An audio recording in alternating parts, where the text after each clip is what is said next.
दोस्तों, हर हर महादेव, जय शिव शंभू। माता पार्वती ने पूछे भगवान शिव से दो प्रश्न। कौन सा काम स्त्री पति से पहले करना चाहती है और कौन सी चीज औरत अपने पति को मरते दम तक नहीं देती। फिर चाहे औरत को कितना भी खुश कर लो, वो अपनी यह एक पीछे की चीज किसी भी मर्द को नहीं देती। दर्शक बंद हो, आज की रहस्यमय कहानी आपको बहुत कुछ सिखाने वाली है। इस कहानी से पता चलेगा कि स्त्री कौन सी चीज अपने पति को नहीं देती है और कौन सा काम वो पति से पहले करना चाहती है। दर्शक बंद, वैसे देखा जाए तो विवाह होने के बाद एक स्त्री पूर्ण रूप से पति को समर्पित हो जाती है। स्त्री की हर चीज पर पुरुष का अधिकार होता है और पुरुष की भी हर चीज पर स्त्री का अधिकार होता है।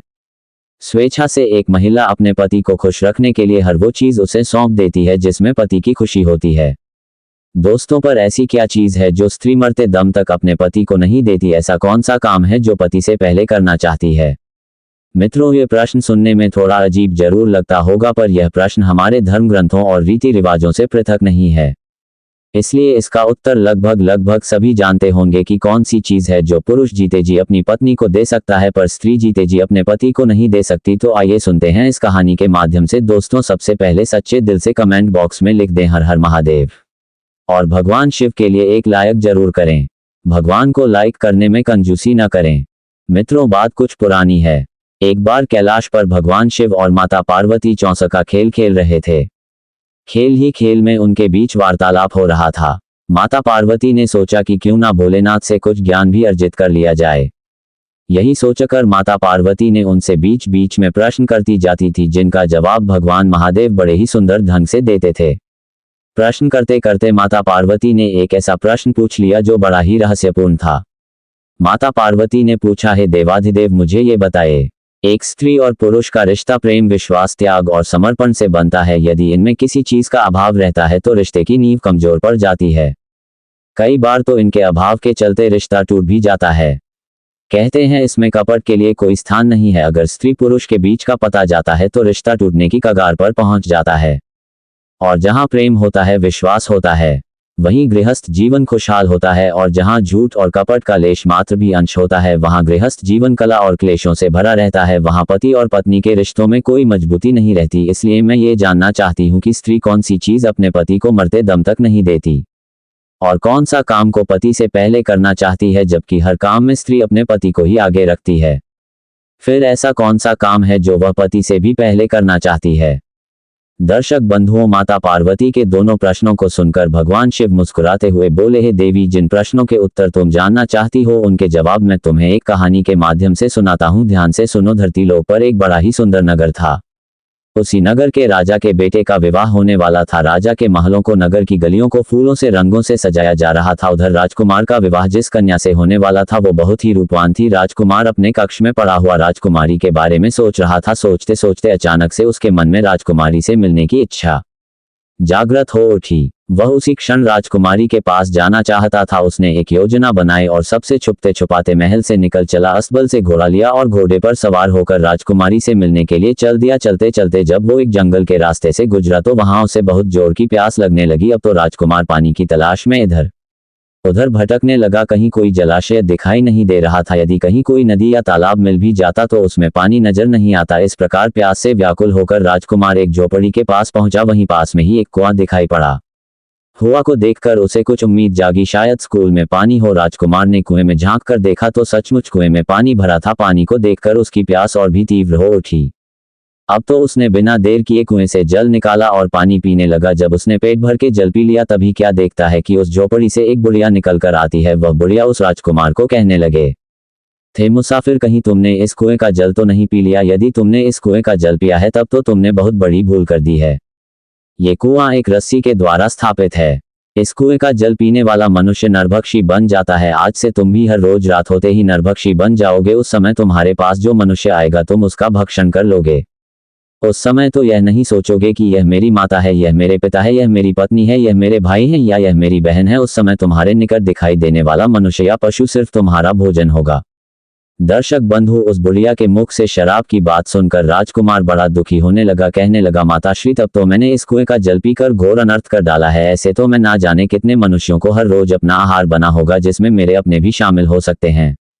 मित्रों, राजकुमार विनती करके बोला, एमाई, क्या इस श्राप से मुक्त होने का कोई उपाय नहीं है? यदि नहीं है तो मैं अपने आप को ही खत्म कर लूंगा, जिससे मैं किसी दूसरे को मारकर अपना भोजन बना हुआ बूढ़ी माँ कहती है, बेटा श्राप से मुक्त होने का उपाय तो है, यदि आप कर सको तो। राजकुमार बोला, हे माँ, श्राप मुक्त होने के लिए मैं काल से भी लड़ जाऊंगा, तुम बताओ तो सही। तक बुढ़िया कहती है, बेटा यहाँ से कुछ मील की दूरी पर एक ऊंचा पहाड़ है, उस पहाड़ पर हरे भरे पेड़ पौधों से भरा हुआ जंगल है, उसी पहाड़ एक कायाकल्प नाम की बूटी है, यदि तुम उस बूटी का रस निकाल कर पी लोगे तो तुम इस भयंकर श्राप से मुक्त हो सकते हो।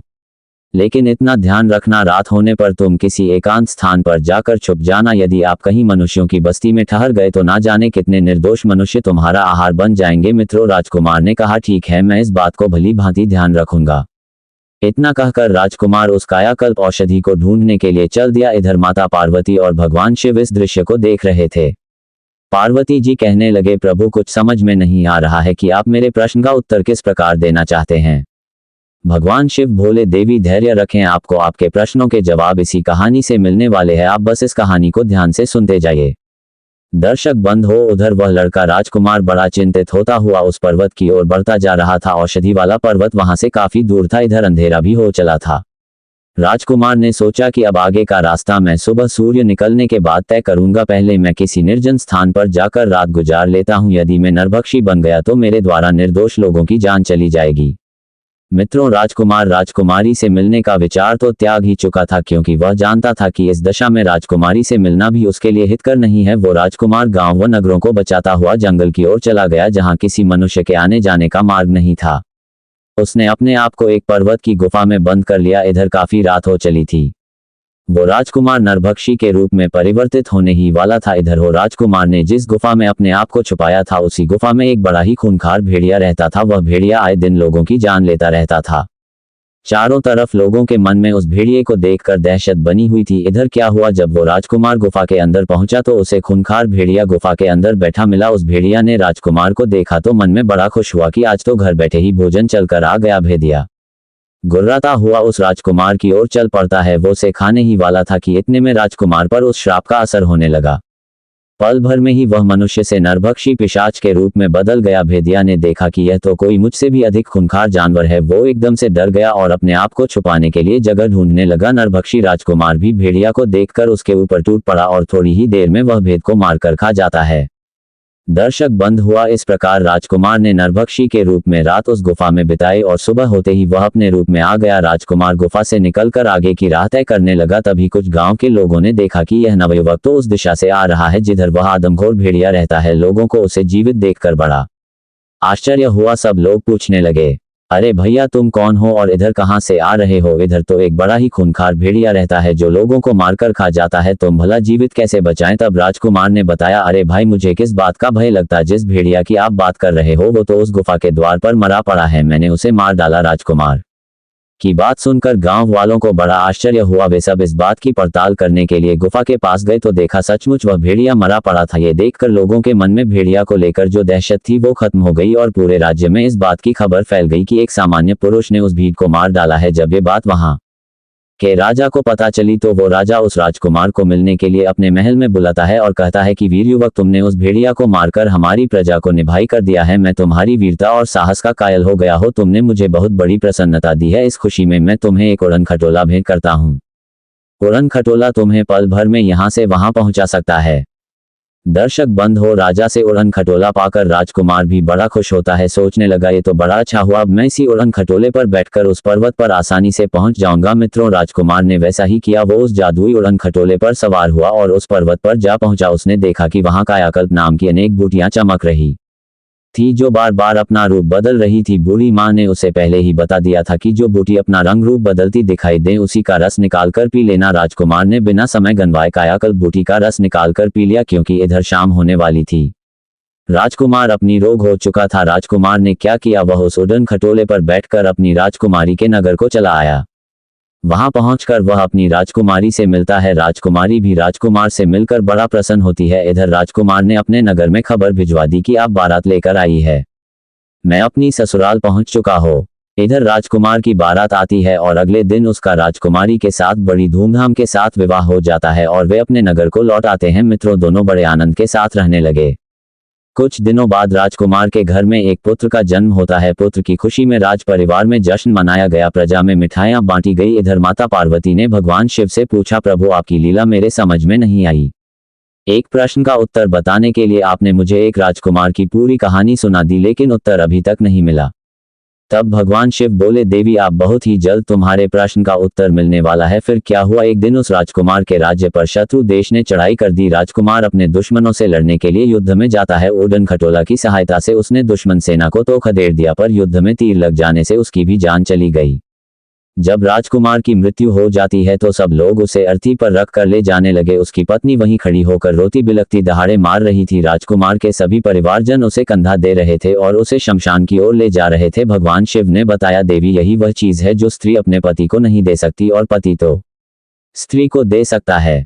हमारे धर्म की यही परंपरा है, पति के मरने के बाद स्त्री उसे कंधा नहीं दे सकती और न उसे शमशान में साथ ले जाया जा सकता है। तुम्हारा दूसरा प्रश्न था कि स्त्री कौन सा काम पति से पहले करना चाहती है, तो इसका उत्तर है कि सुहागन स्त्री यह कामना करती है कि उसकी मृत्यु उसके पति से पहले हो जाए, जिससे उसका पति उसे कंधा दे सके, उसे मुखाग्नि दे सके और उसका कारण हो सके। और वैसे भी पति के मरने के बाद स्त्री का जीवन शून्य हो जाता है।